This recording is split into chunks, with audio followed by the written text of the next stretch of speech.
Now your sense of humor may have evolved, but my dad is still that is weird, wild stuff. That is wild. Weird, wild that stuff. Is weird, wild stuff. Weird, wild stuff. Isn't that something?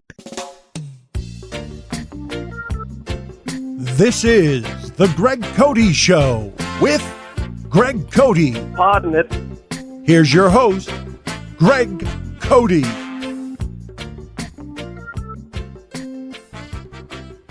Dad, you know how last week the NFL released their schedules, and there's this thing nowadays where everyone's trying to out-creative the other team of like, let's see how funny we can be.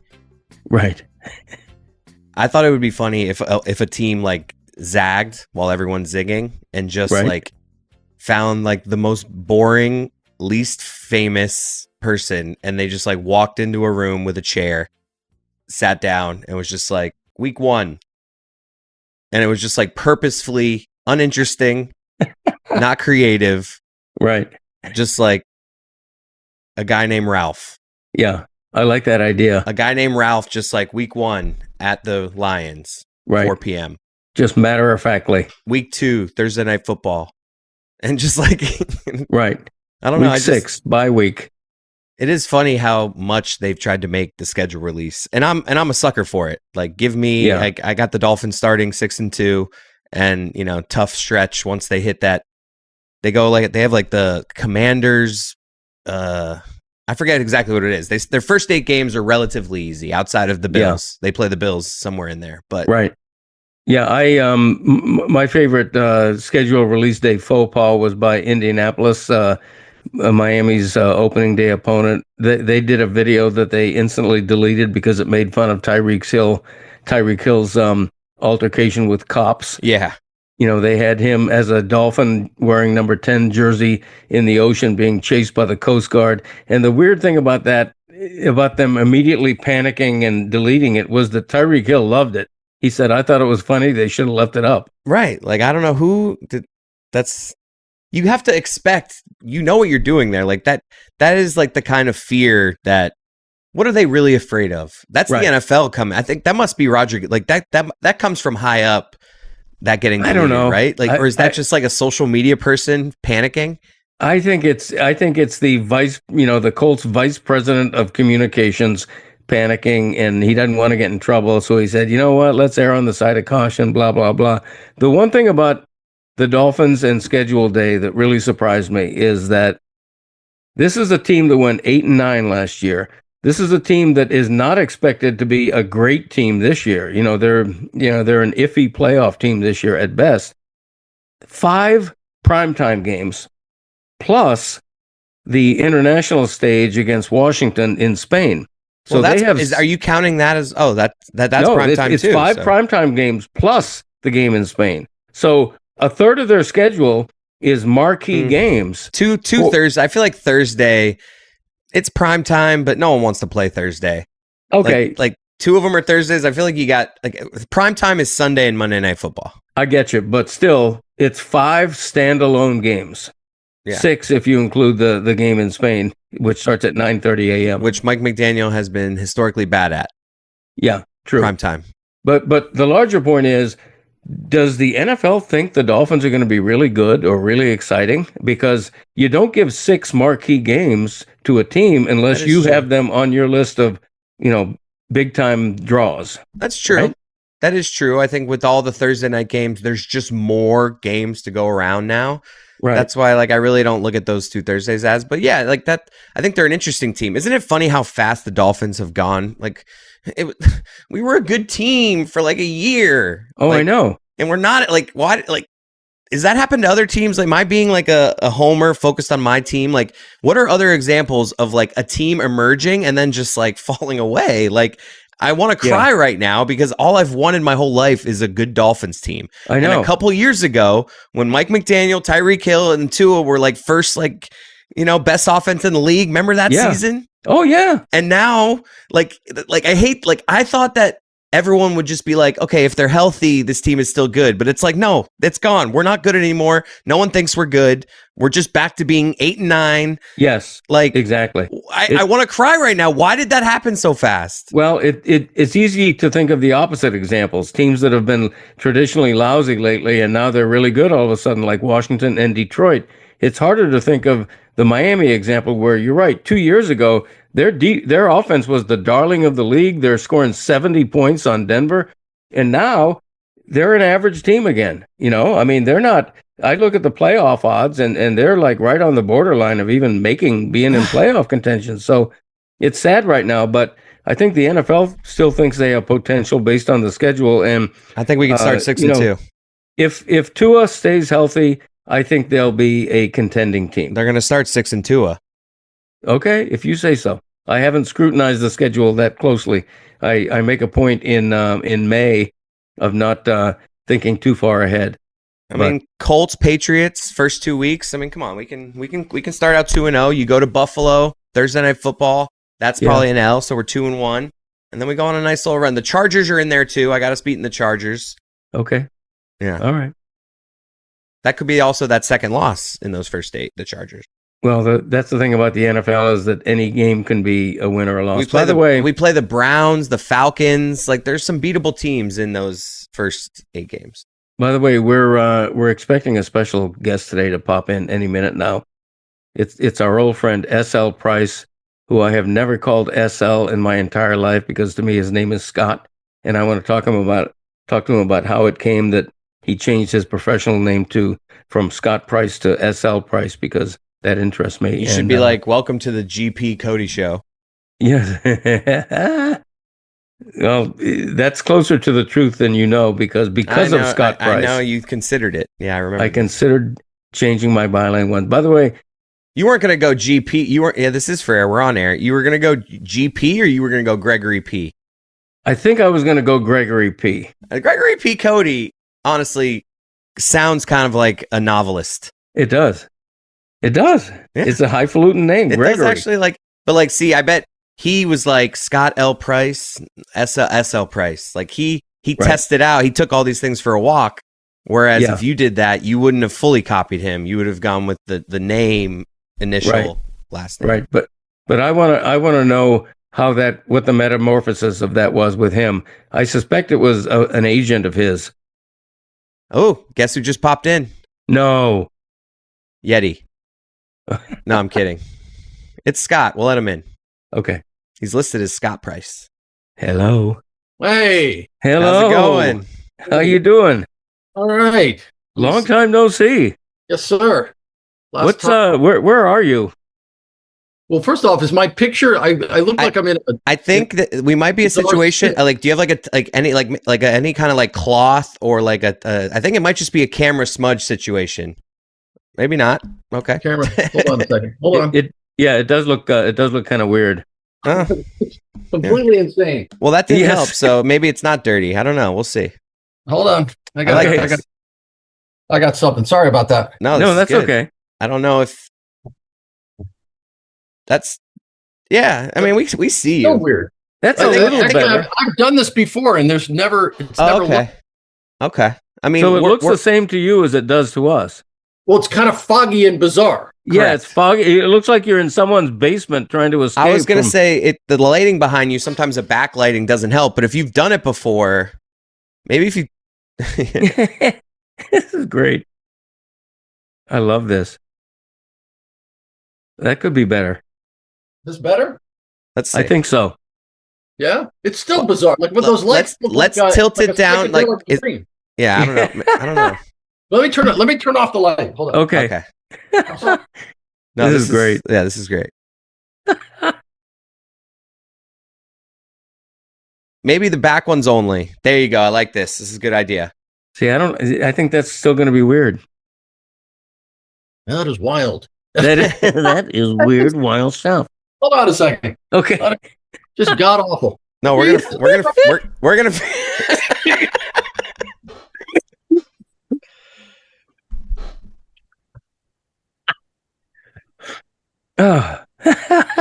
Now, do you have a laptop? This is a lot better. That's fine. Well, one other thing is, I do have a podcast microphone. You want me to use that? If you, we would love that quality. If you have it, that would be great. I think the sound is fine. It's the lighting, and that's I think weird. But the sound is fine enough. But like a mic would be better. Let Chris Cote direct. Yeah. But you do look better. It's still a little, lighting isn't great, but this is good enough. It's fine.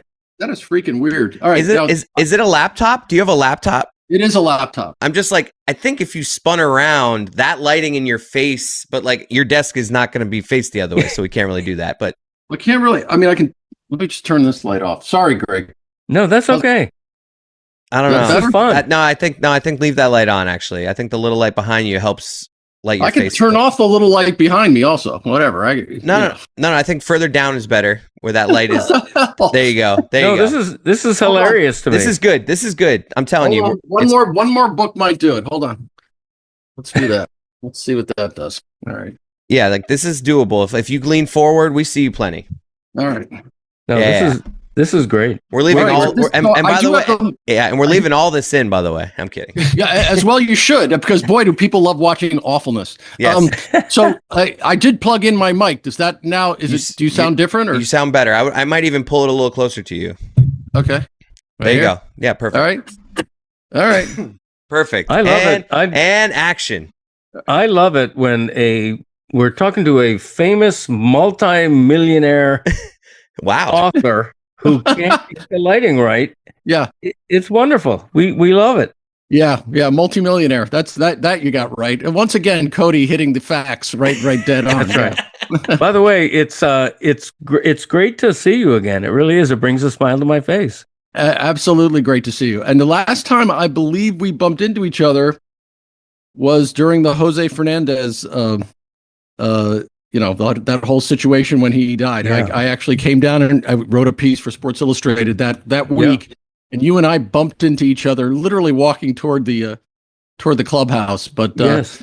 Of course, the circumstances were fraught, to say the least. So. They were, yeah, and we bumped into each other, and it came to blows because you started throwing a punch at me, I started shoving you, as I recall. Yeah. Well, I mean that's just how it's got to be. I mean, we have to throw it at regular intervals. So, exactly.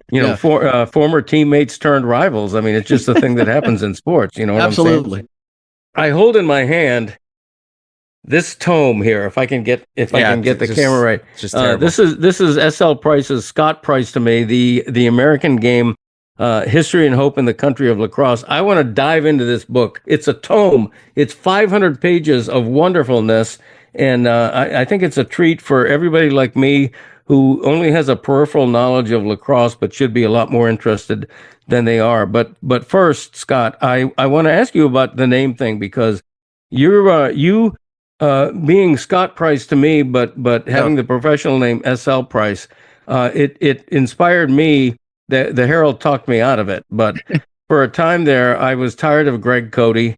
It's such a short name, and I wanted to become more, So I was. So your question is to make this about you. Very good. Go ahead. Well, no. It's how to be pretentious like me. I think was what we're really getting down to. It's like right. I threw Gregory P. Yeah, get Cody to it. We know where you're going with this. Like, come on, like this slow setup. Like, we know where this is going down. Well, the most important thing is that the way I understand it is this: I did not know this story till about a year ago. So when I worked at the Miami Herald from 90 to 94. Oh. Okay. I need my dad's stories in a little bit. And your dad was one of the great writers and columnists for the Miami Herald, even at that time, and he was also the earliest man in the office. I always remember him being like, I'd get in, and there he was, cup next to him, and already getting the upset bird, teed up. And I arrived from Sacramento. I was working for the Sacramento Bee, and my byline was S.L. Price. And the reason for that is I always thought of your byline as your signature, and I always signed my name that way. But also, I never really liked the monosyllabic aspect of my name. And it's the only place, a byline's the only place where I had any control over it, which is my parents gave me the name. It's Scott Price. Like Greg Cote, Like you have that, like Cody has that too, bam, bam. And so to me, I thought Greg Cote was a great byline. But from what I understand, Cody, like at some point when I was there, you went to Paul Anger, the aptly named Paul Anger, right. and said to him, "Hey, I want to dress this up a little bit." And he's like, "No, that's just not going to happen." I thought that was a joke, Dad. That was real? You actually did that? Oh my God, that's hilarious. That's great. And I was the ostensible reason for it, from what I understand. Right. Yes, you were. And I never knew that SL derived from you signing your name like that, because I always assumed that an agent of yours said, "Hey, we need to dress up the name a little bit." I didn't have any. I had no agent. Okay. This is pre Meadowlark. This is Miami Herald. I was lucky to have a job, and I was happy to have it. I mean, if you had an agent then, and I don't think you did, No. you were a rare bird. And I mean, there were two people at the Herald, I think, who had agents. One was Carl Hyacin and one was Dave Barry. And the rest of us were scrubs, and for good reason. They're incredible, and they remain so. That's absolutely true. They're both like quasi-retired now, although Dave, who a guest of ours annually, still writes his annual holiday gift guide or whatever he calls it. That's it. Whatever the hell he calls it. I think that's actually whatever the hell you call it. Don't worry, you should hear what he says about your stuff. Same thing. Cody does, whatever the hell Cody calls it. Exactly. Well, I have actually written a book called The Pride of a Lion, but compared to your book, I mean, this book, look at this is a book. Yeah, I could fit about 4 Prides of a Lion in there. I know. Yeah. I mean, this is a book. Yeah. Scott, I want to ask you, why this book? Like, what was the seed of the book? It looks like a book that took 5 or 7 years to write and research. I'm not even kidding. No, that's exactly right. It took me 7 years. I talked to 370 people. I mean, it's my 5th book. And look, when I got to the Herald in 1990, I really sort of caught. This is when I first really became interested, because of obviously the confluence of sports and culture, obviously the influence of Cuban Americans on sports in South Florida, and also the fact that when I arrived in Miami, it was another golden age of Miami sports. I mean, you got 2 ball teams. I covered the expansion hunt for the Marlins, and obviously the hockey team came down there as well. Yeah. The Panthers. And so, this whole idea of civic pride and sports serving as a channel for sort of this cultural identity for a city, for a country. You don't remember this. My first assignment when I first got to the Herald, I got there and I was there for about 20 minutes. And then I went off to cover the World Cup in Italy in 1990. And there, the World Cup is everything I just mentioned in triplicate on steroids. It's absolutely it's not just about sports, it's everything. And so I've written 5 books, and all of them are basically in some way or another sort of looking where sports and culture intersect. And I worked on the Duke lacrosse story for Sports Illustrated back in 2006, and it's a long time ago at this point, but this was a spectacular media circus of a story where 3 white lacrosse players at Duke were accused of essentially raping a black stripper, and she ended up that she was lying, and the prosecutor was completely out of control, and the 3 players were innocent. And when I went down there, I really had no interest in lacrosse per se. But I learned a lot of things about it that were sort of the exception to the sort of prep school caricature. I mean, there were a number of blue collar kids on the team who were the first in their family to go to school, sons of firemen from 9/11. And then there was this weird, unlike any other sport that, we covered big time, big 4 professional sports. The payoff in lacrosse was not getting a high paid contract playing pro. It was actually getting a chance to work on Wall Street, and all these colleges had sort of a pipeline to a different firm on Wall Street or a number of firms. And I thought, that's strange.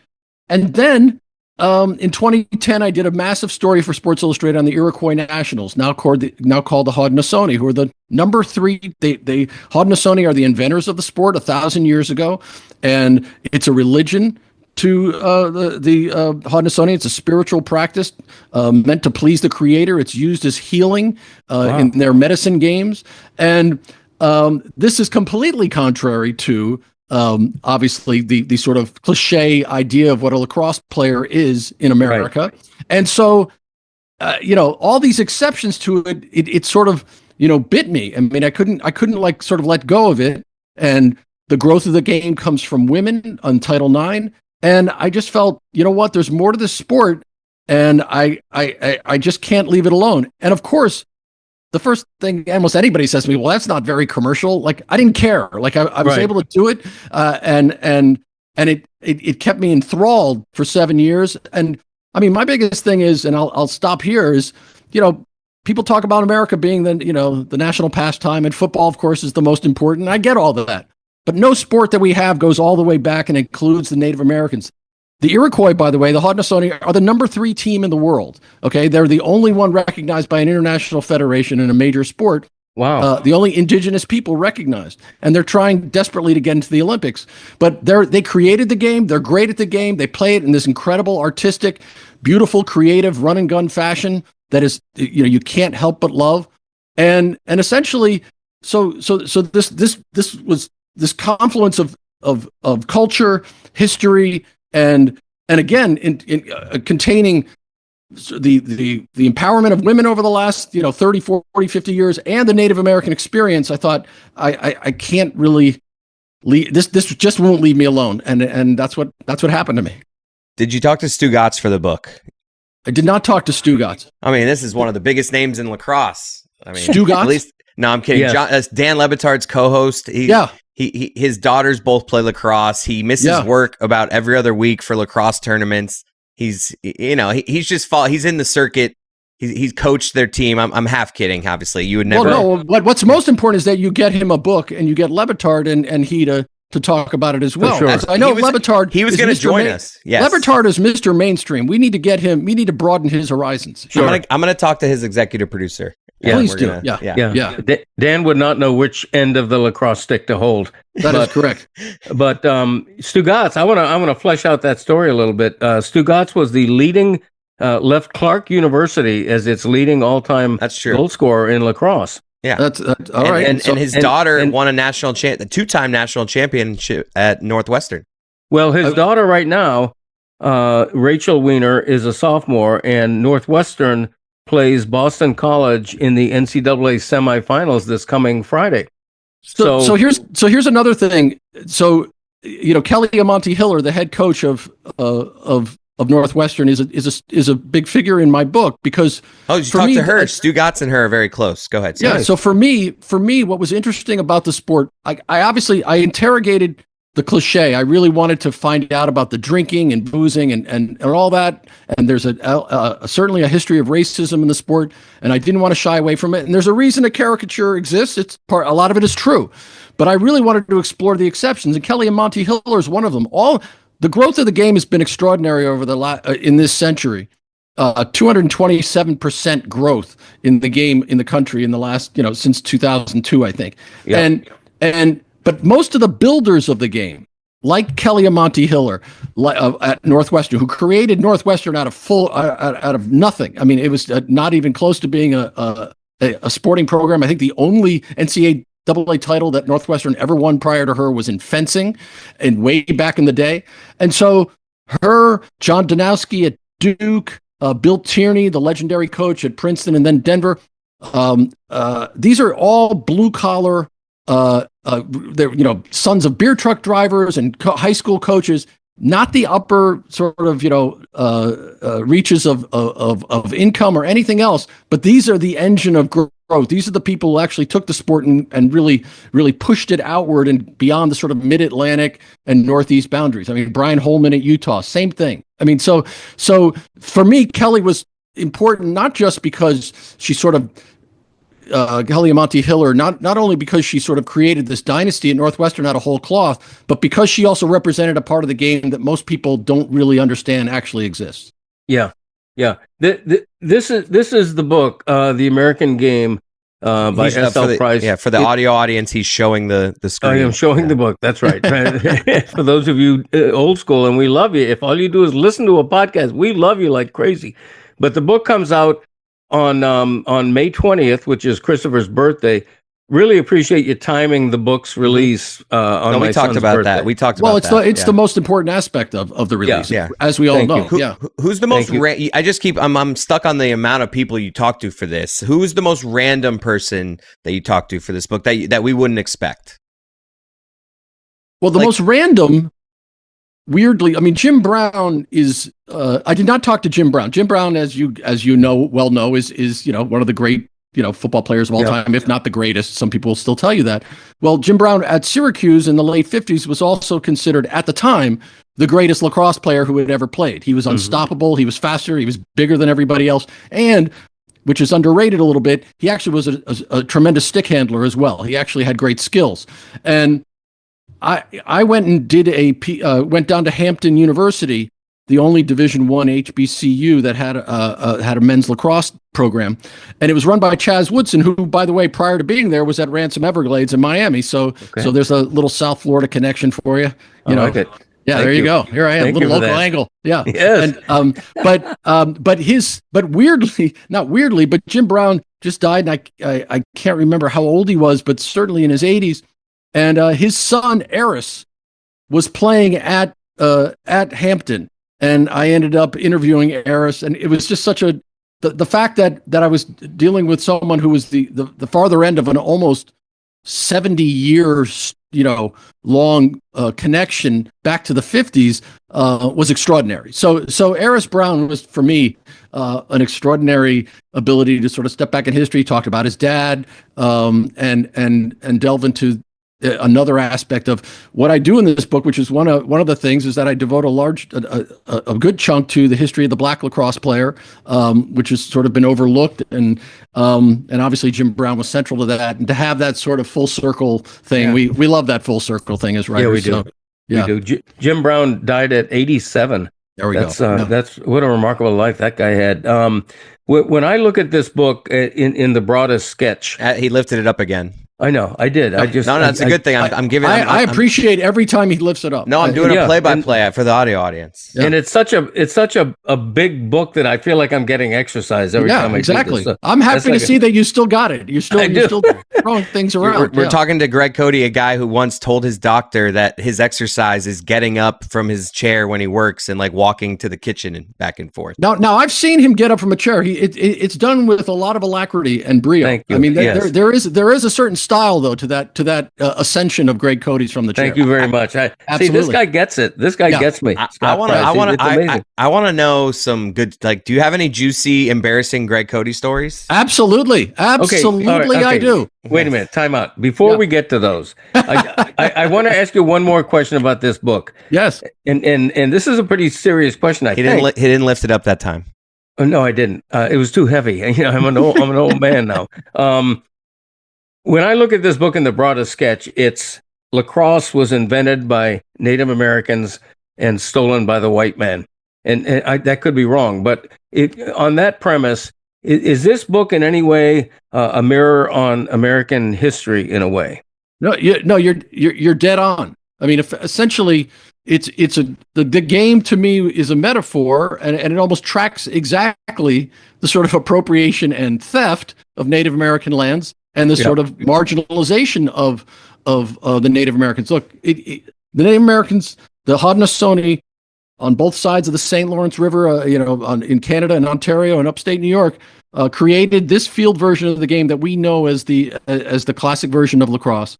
In the late 1880s, just about the time that the U.S. and Canada, but especially the U.S., were bent on exterminating the Native Americans and taking their land, the Canadians, led by a dentist named George Beers and lacrosse aficionados, created these sort of Victorian rules for lacrosse, and pretty quickly banned, marginalized the Haudenosaunee from the game, and in 1880, sort of all but outright banned them from the game. And what happened was, then Canadian migrants, migrated down to New York and Boston and brought the game with them. Queen Victoria saw the game, and it became sort of this upper class game. And so there really is both the U.S. and Canada claim the game.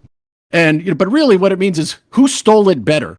Yeah, and right. so that's why the Haudenosaunee story is so important, because in 1983, they Oren Lyons, a teammate of Jim Brown's, he was an All-American goalie at Syracuse, co-founded the Iroquois Nationals as sort of a way to reclaim the field game. And in 1987, lacrosse, which is sort of considered this sort of conservative upper class sport, admitted the Haudenosaunee, the Iroquois Nationals, as their fifth nation and as an equal. And they're very quickly they became, as the sport grew, the third best field team in the world and the second best indoor team. So there are very few places, and they came in third in the recent World Championships in San Diego. There are very few places, if any, of sort of where in our culture where the Native American experience in excellence, not as sort of a reservation and talking about crime and how disadvantaged they are, which they are in many ways. But the fact is, this is a one of the few places in our entire culture where Native Americans are elevated and treated as equals and in excellence in a very incredibly admirable endeavor. And so now, just lastly. So just, a few years ago, lacrosse got into the Olympics, and it's going to be in the 2028 Olympics. And the real question now is, will the Haudenosaunee be able to play? So this week I have a piece in the New York Times Magazine that's an adaptation of out of the book, and it's about this question about whether the Haudenosaunee will be allowed to play, because lacrosse will be there in 2028, but it's very possible that the Haudenosaunee will not be there, the Iroquois. And the real question for the sport now is how exactly can we celebrate, or how much can we celebrate lacrosse being at the Olympics if the soul of the game, the creators of the game, are not there? And so it's a hanging question, and it's one that's going to sort of dictate what we think about lacrosse in the next few years. Wow. Now, does that rely on the IOC acknowledging them as their own nation? See, that's a great question. They refuse to acknowledge that their stance has been for the last 18 months, the IOC, and it is an IOC decision. And frankly, it comes down to the new IOC president, Kirsty Coventry. They can do whatever they want. In 2016, they had a refugee Olympic team, and that team, competed under the five rings. Yep. So it's possible that this will happen. The Haudenosaunee, you have to understand, have missed two world championships since 2010 and almost missed a third in 2018 because they insist on traveling on their own passports that they've been traveling on since the since the 1920s. So It's always been this team has always been very much a political statement of sovereignty. It's been more important than winning that traveling on their passports. So they really want to appear in 2028 under their own flag. And in 2023, Joe Biden. And in 2024, Joe Biden, the White House, in conjunction with Canada, came out with very strong statements supporting the Haudenosaunee doing this at the Olympics in 2028, competing under their own flag.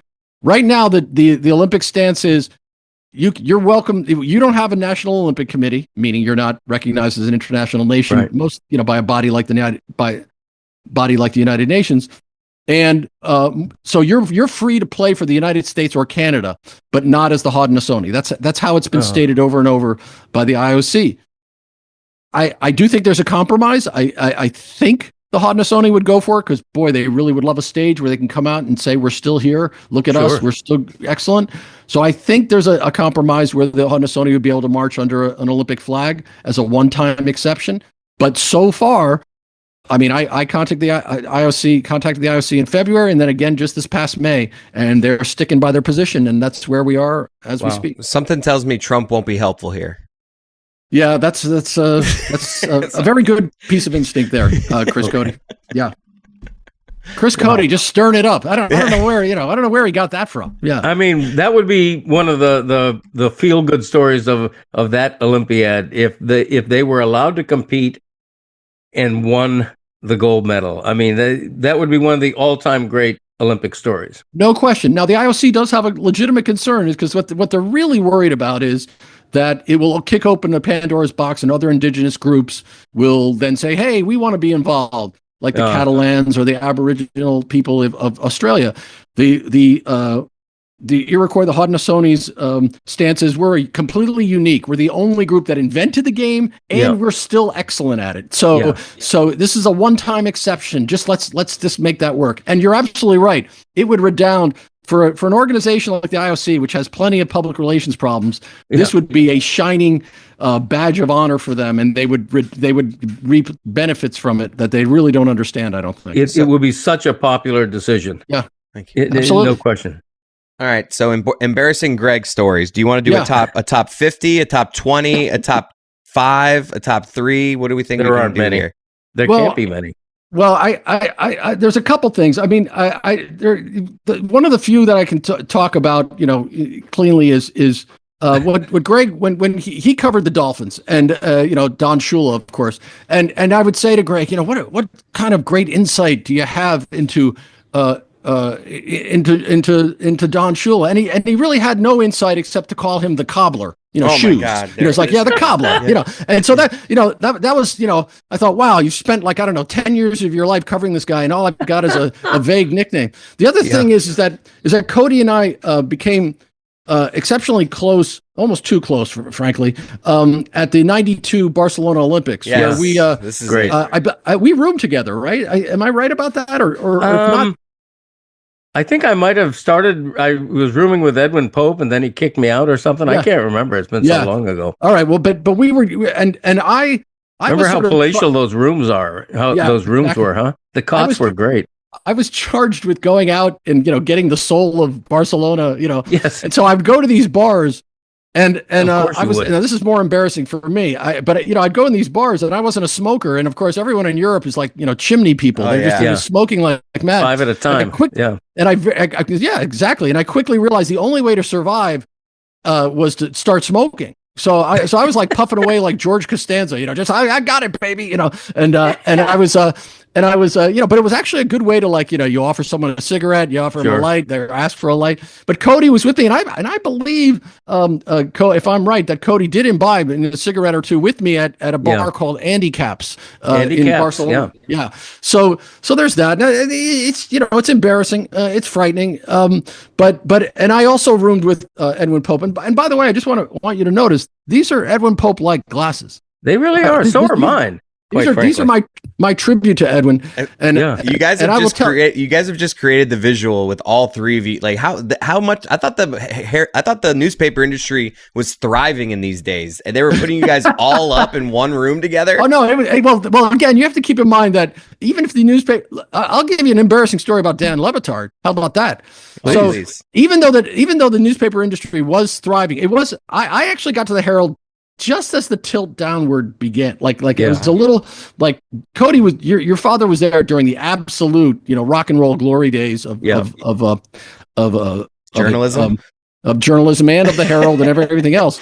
But so one time Le Batard and I went up to cover a Florida State Miami football game, and there was only one room available, and was only one bed. So Le Batard and I slept together. Wow. For like a Bobby Bowden fest, against UM, and the morning of the game, and we were exhausted and completely punchy, and I can't even really begin to explain it, but A Day at the Races by the Marx Brothers were on, and so there we are, like in our underwear, and just howling, couldn't stop laughing, getting ready to go to this football game. But the insanity of the Marx Brothers somehow tapped into it. And of course the insanity of sleeping together, which was, most important. So who was the biggest snorer of all the Miami Herald writers?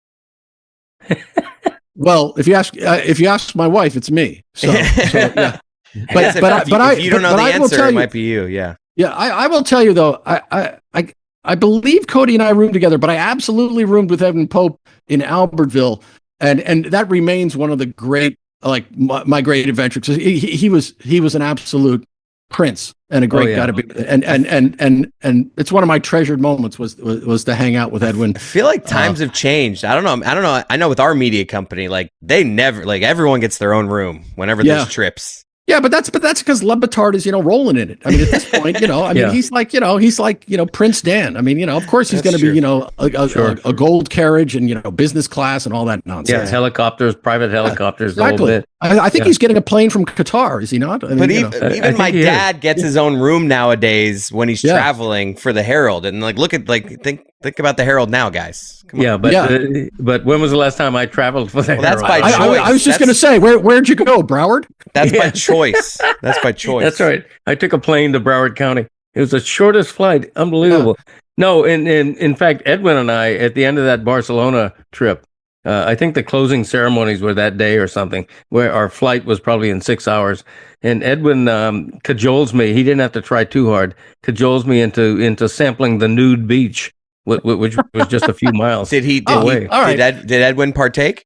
Yeah, it was Edwin's idea. No, I mean, no. But Chris Cote's asking the key question: were either of you naked? Yeah. No, we were not. Yeah, we were not. No, that would both be enthralling and frightening at the same time. Yeah, mostly the latter. I knew my dad didn't have that courage, but I could see Edwin just letting it fly. I gotta say, I just want to say one thing though, that Herald newsroom, and I know everyone, now it's just nostalgia city, but I constantly, if you remember, Paul Anger made us come into the office. Like you couldn't, work remotely from home. I was I was covering baseball or whatever. I mean, I'm like, can I just write this from home? He's, oh no, you got to come in. Yeah. And I always resented it because I'm like, why? Like I've got a laptop, I'll work. But I have to say that sort of electricity of a newsroom, I do miss it. It's one of the great things, the friction. And Cody and I used to, babble and do Johnny Carson impressions and just say completely stupid things across the desk at each other and cackle and giggle. And of course it's, we also worked our ass off. John Wolin, Leo Suarez. It was Susan Miller Degnan. I mean, an incredible crew. And then you're surrounded by, just some of the most talented journalists in other departments in the country. Yeah. And the confluence of that and international relations, Haiti, Cuba. I mean, it really was an electric place to work and made for better journalism, I think, because you were constantly like sparking off each other and trying to keep up and at least not embarrass yourself because everybody was so good. Now, your sense of humor may have evolved, but my dad is still, that is weird, wild stuff. That is wild. What's weird, wild that stuff? That is weird, wild stuff. Weird, wild stuff. Isn't that something? Yeah. Isn't that something? In fact, I will tell you, when I bumped into Greg, I'm glad to hear that because when I bumped into him, because that used to be a sort of secret code for him, I bumped into him during the Jose Fernandez horror. Obviously we were sort of under the gun and everybody was distracted. And I said to him, "Isn't that something? That is wild." And he kind of looked at me like I was an idiot. And I thought, wow, I guess he's forgotten. I mean, I've been away for 20 years. So why would he remember that toss away line? So Chris Cote, I really am happy that you exhumed that for me. Yeah, it was probably the context of the surrounding pall of this terrible tragedy. I mean, that was weird. My timing wasn't the best. Yeah, but it was weird. That was weird, wild stuff. That was weird, wild stuff. Yeah. But I will say something, and we'll let you go in a minute. Those were the glory days of the Herald staff. I would say from mid 80s to mid 90s, really, and you were a big part of that. And not to overly flatter you, but every writer has an ego and thinks he's a wonderful writer. There were probably two colleagues I had, yourself and Peter Richmond, where I read you and I'm like, this guy reaches a level of prose that I can't get to, and you bring that into everything you write, including this latest book. So, man. Congrats. I mean, you've had such a career. You spent how long at SI back before it went downhill a little bit? I was there for 26 years. Yeah. I left the Herald in 94 and stayed in Miami for SI, but I started writing for them then in 94. Yeah. And I was extraordinarily lucky. And again, I was pushed by everybody around me. So for you to say that is incredibly kind because I certainly never felt that way. I always felt I was about to get fired. So, I mean. Well, maybe that's what you needed, though, that ambition. Actually fear. Fear is what you're thinking, is the word you're looking for. Yeah. There you go. Well, the book comes out May 20th, which is in a couple of days after we come out. And on a much smaller scale, I can appreciate how you feel, because when my Pride of a Lion book came out, it was just such a thrill. I'm running to Barnes and Noble just to see if it's on display. It's like it really is almost like giving birth to Dad, you muted yourself like midway through that sentence. Yeah, Cody, it was the best part of the interview when you weren't allowed to speak. You just hard network outed yourself. I know I did. Like, where did I leave off? At least we have our viral clip now. Like, just you were being so heartfelt. Like, I was like getting emotional, and then all of a sudden I was like, "What happened? Where'd my audio go?" Where did I leave off? It's hard to remember exactly, but it was nice. Whatever, it was nice. It was nice. Okay, what I was trying to convey is how big a day it is when a new book you've written. That's it. No, actually, it's right where you cut off. You created the visual of giving birth to a book. Yes. Yeah. That's like right where you cut off. And I was like, ooh, that sounds painful. And then, yeah. No, it's such and you can relate to this. When you, me? A month after your book comes out, this new book comes out. I can relate to this? Oh, I can tell who you're reporting. No, Scott can. And you're wandering through a Target, you're wandering through a department store or something, and you see your book on display. Yeah. Like, what does that feel like to you? No. It's an absolute thrill. And I will tell you, my first book, I remember to this day, the moment, this is my first book, Mitchell Kaplan of Books and Books kind of helped get it published. Yes. And I didn't know when it was coming out. And I was walking to Books and Books, and I saw he had in the window my book. And it was, an absolute mind-blowing experience, and one of the great moments of pure joy in my life. Like, it was just such a thrill. And it's hard to say, hard to really tell people who weren't obsessed with reading and going to bookstores and seeing, just to think that your book is on the shelf is an extraordinary joy. Like, and let me just say one other thing.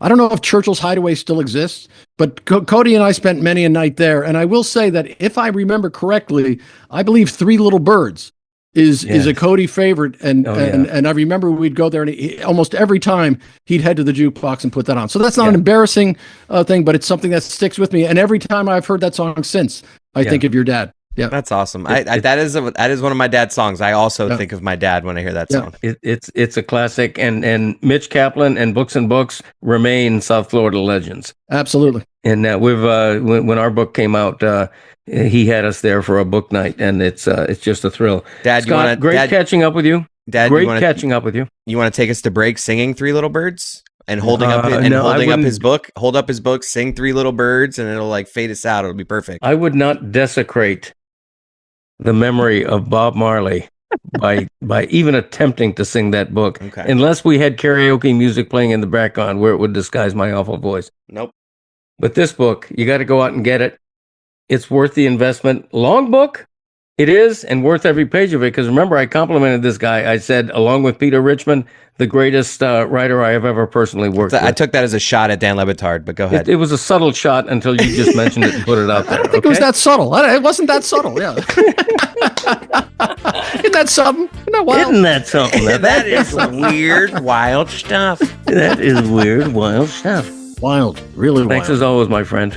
Thank you. It's great seeing you both. Yeah, appreciate you.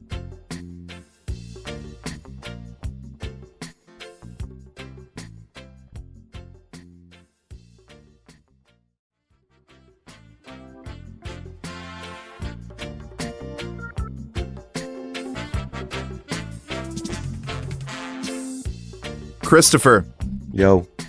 Your dad texted me yesterday. I texted him. Okay. Your birthday's Tuesday. Yeah. And don't you dare do another one of these roasts right now. No. Emotionally. No, that's okay. I texted him and I was like, hey, this is Chris's birthday's with this episode. This is Friday. I'm at work. And just like 2 or 3 years ago, however long it was, hey, do you think you can whip up a quick song? Yeah, here we go. Again, and I'm like, come on, man. Again? As I've already done it once. And so, but this year, we're doing it live! Nice. Oh, this is good. Serenade me. My voice is crap right now, but let's go. Another year gone by.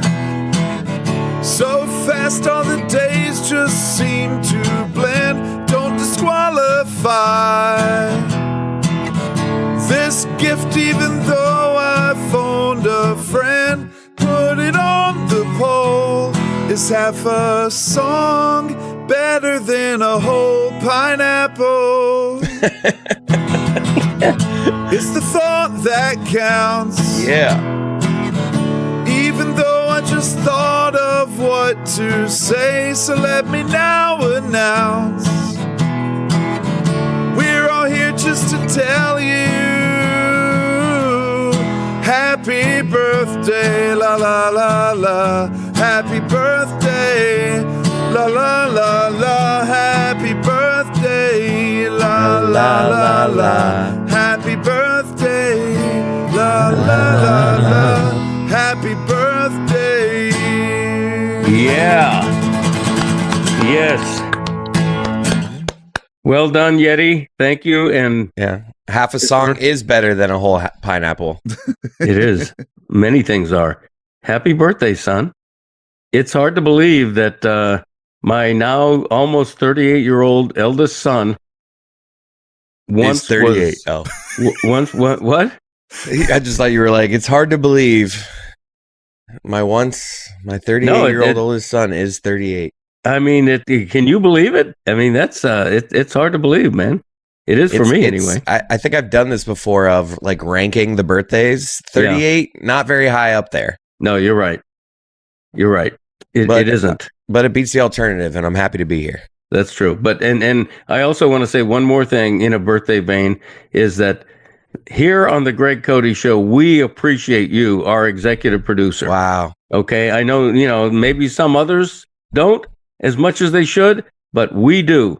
So we're happy to have you here. We love you. But it would be nice if you'd return my calls. Fair. Touche. I want to say one quick thing in appreciation of Scott Price. Yeti actually has that argument. Dan never calls me. Well, he texts probably. No. I'm So he was lying? He's not lying, but he's just like, he's doing partly shtick. So like, I know. It's like, that's his thing he goes to on air of. He doesn't return my calls. It's like, like Dan's, there's a few people that I'm like, oh, I have to answer this. Right. Well, I will say one of Christopher's faults is that, and there aren't a lot, is that it's tough sometimes to get a return text or something. You know what frustrates me? Because when somebody reads your text, right, it says read at 5:38 p.m. And then there's no response though. So I'm like, you just read my text. Wait, my red texts are on? You can see when I've read your text? Yes. Yeah. I gotta change that. Okay. All right. But Chris, I will say Jeremy Taché is worse than you. Wow. He's by far the worst. Oh, wow. He won't answer calls, won't respond to texts. It's been over a month. Wow. You hear that, Jeremy? Me. You hear that, Jeremy? You jerk. I mean, the Hee Haw 3 have to stick together. Yeah. You'd think. Right? I'm Mr. I Fly Spirit Airlines and 5 times in 8 days. What's up? I'm a survivor. How about you? Exactly. I am fixing this right away. I do want to thank Scott Price again, SL Price, for joining us. And one of the things that I discovered or remembered during that interview was that Scott Price, I think we all have them. Scott Price is one of those friends of mine. I can go 4 or 5 years without talking to him. And yet when we speak, we connect right away. You know what I'm saying? I'm not going to lie. I was very impressed with his Greg Cote references because I speak Greg Cote pretty fluently. And he just, red stripe, 3 little birds. Like the guy was playing the Greg Johnny Cote Carson hits. off the that was early in the conversation. He just went straight to it, unprovoked by either of you. Yes, right. It's we have the kind of relationship where we see each other for the first time in 4 years, and one or the other of us or both at the same time will go, "That is wild. That is weird." But unless you're at a Jose Fernandez memorial, and then Greg Cote will just be like, "What? Why are you doing that?" Yeah. Well, I had my somber mood on. But I want to talk. Christopher doesn't want me to do this, but I am going to make reference to the Panthers really coming out flat Friday night and blowing it. And now there was a Game 7 Sunday that didn't need to be because they should have taken care of business. Dad, I hate people like, God, it's so annoying. This like, oh, they won Game 5 easily. That means they clearly are like, have you ever watched hockey? Hockeys. Yeah, I get it. I don't want to pat myself on the back here. I don't know if we won or lost on Sunday, but I was pretty sure before Game 5 that I was like, hockey's going to hockey. We're going to win in Toronto. They're going to win down here, and it's going to go to Game 7. And that's where we're at right now. I'm shitting myself. It's going to be fun. Nobody should have more faith in themselves in a Game 7 than the Panthers should. And I'm feeling as confident as I can. I'm as confident as a man pooping himself can be. Yeah. Do we peel back the curtain on Greg Cote right now? Not that it's a super secret, but on where his allegiances actually lie. Oh, well, how he just roots for his easier work schedule? Yeah. So, Greg, in a Game 7 scenario, like he wanted the Panthers to win so bad Friday so he wouldn't have to work Sunday. Oh, hell yes. So, in the Game 7 scenario, Greg, where Panthers win, it's happy for everybody, but they keep going on. Panthers lose, you have a little less work on your plate. What are you rooting for now? Wow. You remember, Zaslow will hear about this. You're pinning me down now. It's so funny because people call you a homer, but really your main allegiance is being at home. Right. That's so true. It's like whatever gets you home quickest is what you're rooting for. Yes. I will say that in Sunday's game, which was yesterday, which I wrote about, check out my column in the Miami Herald. I don't care. I'm fine either way, but ultimately I root for my readers, the fans of the teams. I root for South Florida. I'm very pleased if they win in Toronto. And by the way, it sort of surprised me that the initial betting line was that the Panthers are a slight favorite in Toronto in Game 7. I mean, because that's what we do. It's because nobody do. Yeti, we should also make fun of my dad because he also wanted to, since we're recording this, since we're doing our full episode before the big Game 7 for Panthers on Sunday night. Right. My dad wanted to record 5 minutes for if they won and 5 minutes for if they lost. The alternate episode. And it was just like, I just would love to hear. Actually, let's do that. Okay. Go ahead, Dad. They won. Talk about the game. I tell you what, the Panthers kicked ass last night at home, just like I knew they would. They weren't at home. They're on the road. I mean, no, they won. They won last night at home. Dad, Game 7 is on the road. You were at home. Oh, but okay. The Panthers were in Toronto. We literally lost last night at home in Game 6. Man, you were making this confusing. Okay, let's start over. Okay. Wow, we're leaving it in. Yeah. The Panthers did what they had to do last night in Toronto. They played like champions. And I tell you what, it had to delight them to hear a absolutely silent arena in Canada up there, because the Panthers earned it, man. Game 7, when Blankety Blank scored that winning goal with 3 minutes and 4 seconds left, it was all of South Florida was exploding. It was wonderful. All right, I'll do the other end. Okay. Just a brutal way to finish the season last night. Yeah. Just brutal. Like really you're up 3-2 in the series. I know you lost the first 2 games of the series. I'm emotional thinking about it. I know you lost the first 2 games of the series, but you win the next 3. Just what a hockey series. That was a great series. That Toronto team is really good. This last 3 years for this Panthers team has been so much fun. I'm so appreciative of Paul Maurice. I could kiss him on the mouth right now. Yep. I just love this team. It's disappointing that we lost the way we did last night, but boring. Oh, wow. Okay. Look, you got to like the Panthers really pooed their teen on this one. They had the series in their hands at home, and they blew it. And then they go and blow it up in Toronto. That barn should have been theirs. Yes, you were. And they just dropped it. Just dropped it. Disappointed. Paul Maurice, I don't know. Questionable now. Wow. Yeah, time to get rid of the coach. Paul Maurice hot seat. Stugatz hasn't been around you enough lately, Chris. If they lose, Paul Maurice hot seat is like the title of this episode. That would be big time. That'd be great. That would be great. Somewhere out there, some Panthers fan would be doing that, but not me. I think we should for this episode. I want to say one more thing, Sportsy, before we close it out with dad jokes, 3 facts, Jack, Gripe of Wrath, and Herb Top 20 Oh my countdown. God, then let's just get to it then. We're at 55 minutes, Greg. No, I want to say something real quick, sports related, about the lifting of the ban on Pete Rose and Shoeless Joe Jackson, who are both now eligible for the Hall of Fame. Here's the problem with that. Baseball is not allowing me, the Baseball Writers Association of America, to vote for them. They are not putting these guys on the main ballot. It's up to 2 committees, 2 anonymous committees, to see whether or not these people get in. And they should put it up for a full vote. They should put these guys on the main ballot, but they're not doing that, which is a shame. And the vote won't come until December 2027. So baseball moves like a glacier. It's totally slow. I give baseball 0 credit for lifting this ban decades late. But hopefully Pete Rose and Shoeless Joe both make it, because they've both been denied wrongly for years and years. In Shoeless Joe's case, about a century. So we'll see what happens. Hear, hear. Thank you. Hey, dad jokes.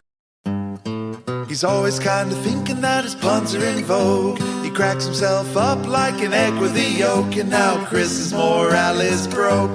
Dad jokes. Number 3. What did the shower say to the toilet? Something about sprinkles, but I don't know. Good. You look a bit flushed. Not about sprinkles. Flushed is good. Number 2.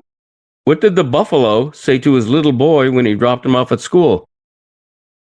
Bye, son. That's another repeat, Greg. Is it You really? repeat? Oh, Chris, this is 2 weeks in a row. Yeah, Dad. Now, I can't say much about mistakes. I've made 2 pretty bad mistakes the last 2 episodes.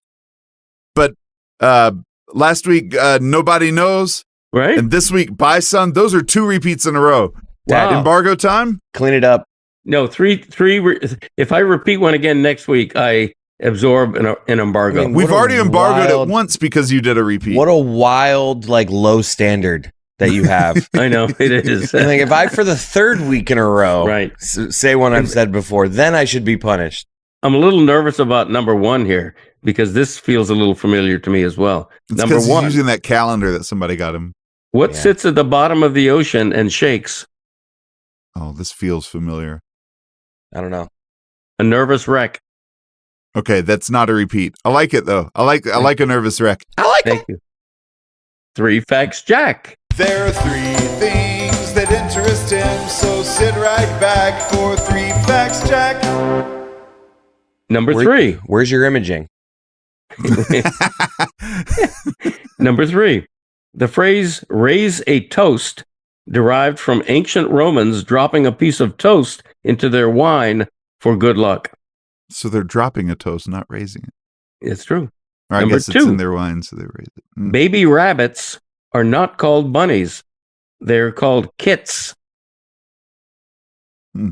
Number 1. M&Ms were named after the 2 businessmen that created them, Forrest Mars and Bruce Murray. Bonus fact, in 1999, at age 95, Mars died in Miami. There's a Mars facility 15 minutes from my house. Woohoo. Our lives have been enriched. What an extraneous fact. Just no more Gripe extraneous than your Miami. Gripe of wrath. Annoyances, complaints. Greg's got grievances out the ass, so buckle up, Buttercup. It's time for Greg Cote's Gripes of Wrath. People who decide they hate a book before reading a single word of it or giving it any chance. To use a totally random example, a 538-page book about the history of lacrosse. I thought you oversold how big it was. I don't think he enjoyed how much of an emphasis you put on, this is a gigantic. Is that a sell for a book when you just keep marveling at how thick it is? That's a good point by you. But you kept, every time you went back to it 4 times, you're like, I can't even lift this thing. I know. Is that a sell for a book? I think it is. He himself mentioned that that this took 5-7 years to write. That was him. I feel like feeling the need to guys, I know it's thick, but it's because I spent I just felt like you kept doing this thing of I'm trying to sell the book. I know. You could Go be Greek, right. Scott. Would you write the Bible? Come on. Yeah. Like, You could be right. But I will say parenthetically that he texted me personally and said how much fun that was for him and how much he really enjoyed it and thanked us. So, I mean, you guys were having a Who friend griped off. about Pride of a Lion without reading it? Is that what this comes from? Did you get a bad probably review true. from someone you know didn't read it? No, that's not the case. I mean, you guys were, playing like pocket hockey. I don't know what that means. What does that mean? I'm just Speaking saying, of you guys were loving each other. I do love him. I miss him. Like, no, I miss you. You were the best. No, man, you were the best. That kind of thing. Yeah, okay. I'm pretty sure he dropped that kind of thing too. I don't know if that was like I don't know if that was like an ode to you or he just was around you for those 4 crucial years, so it's part of his lexicon. Right. It could be. I mean, we did hit it off. I'm so glad that I talked you two into doing that interview because, Scott, if you're listening, neither my son nor Yeti was particularly thrilled about the idea of talking to a book author. It was just the topic of lacrosse that I was a little hesitant about. Even that was interesting in the interview. And SL, the connection with you two, like he can be a friend of the show. Yeah, for sure. Yeah, he would come on anytime we want. Herb Top 20 Countdown. The Greg Cote Show with Greg Cote presents Greg Cote's Top 20 Herbs. Here's Greg Cote with your Herb of the Week. I felt like we offended him a little when you were like, Dave Barry comes on annually. Another thing we did in there where I'm just like, ooh, like, so he's like, here's a friend I invite on every year. Yeah, that's true. We'll have Scott on every year just so he and I can yuck Annually. it up. He'll give us his, we'll do a gift guide in December and in June. Sorry. I wonder where he would rank if his name was Herb. Yeah.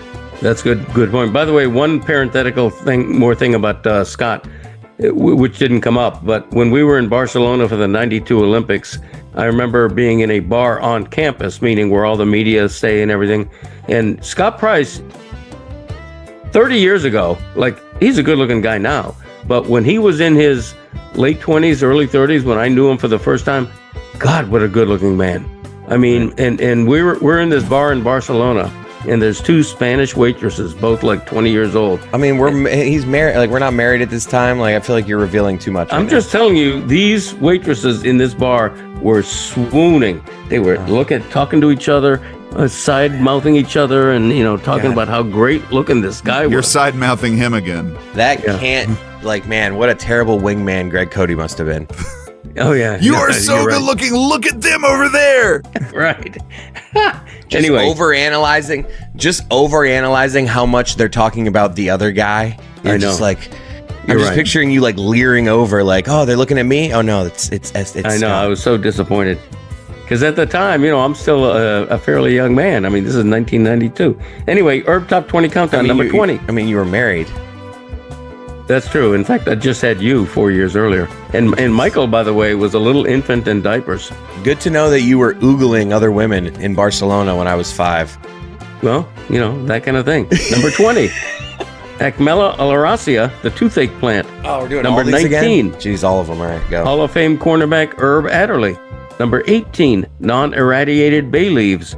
Number 17, 30th U.S. President Herb Hoover. Number 16, 1960s movie about a VW race car, Herb the Love Bug. Number 15, jazz pianist Herb Hancock. Number 14, Aaron Rodgers' favorite hallucinogen, ayahuasca. Number 13, 60s and 70s TV actor Herb Edelman. Number 12, the king of herbs, basil. Number 11, the Miracle Man, 1980 U.S. Olympic hockey coach Herb Brooks. Number 10, the herb symbolizing long-lasting love, rosemary. And now, Wow, we're in the top 10. at number 9, he won a Pac-12 championship with the Oregon Ducks. Now quarterback of the NFL's Los Angeles Chargers, Justin Herb. Wow. Oh, okay. Justin Herbert. Justin Herb, congrats. That's a curveball. I did not see that one happening. I mean, he feels to me like a, 14 to 17 range herb. Yeah, just because of the play you had to do on his name, that feels closer to 20. The But guy needs to play better if he wants to be on this list. Well, there are critics everywhere. You've ranked him higher than Herb Brooks, who won a gold medal. You have Justin Herbert higher than Rosemary? Yes. Rosemary is so much better at what they do than what Justin Herbert is at what he does. Okay, get your own. It is one of the more top 20. offensive things you've done in this show's history, ranking Justin Herbert over Rosemary. That's actually a good idea. Fans, get your own Herb top 20. Send them to us. I'm telling you. Let us know your top 20 Herbs. If you want to like comparison of like what quarterback Rosemary is, we're talking about like Lamar Jackson tier. Wow. Rosemary in the Herb game is not Justin Herbert. Wow. Herb Jackson. He is a pretty good quarterback. I mean, what an offensive thing you just did. Okay, well, that's the beauty of rankings. That's why we love rankings in sports, out of sports, because they foment conversation and debate. We love that. You have 3 minutes before Erlene barges in and says, "Get out now." And like I said, I know we did the if they win, if they lose reactions. We're right now in the day before game 7. I've literally been shitting myself all morning. I need to go poop. Okay. Please do. Okay. Wow. Happy birthday, Chris. Please do. Yes. Happy birthday, son. Love you like a pet. Speaking of pet, I'm going to go pet. Okay. Nice chatting with you. That's fart. Remember? Oh, yeah. Okay. Let a pet. Come on, Yeti. Keep up. See, Yeti doesn't speak Greg Cote. You threw me off with Hocket Pocky and side mouthing. Yeah. I know. I'm surprised Scott Price didn't throw in a pet reference. I'm very disappointed. Hockey Pock. I just made. I don't even know. I think I made up hockey. Wait, pocket hockey. But it's jerking each other off. That was the. Whoa. That's the visual that I was creating. Okay, let's edit that out, Yeti. Please, I'm begging you. Jerking it. There's a bonus in it for you. See you guys. What? All right. See ya.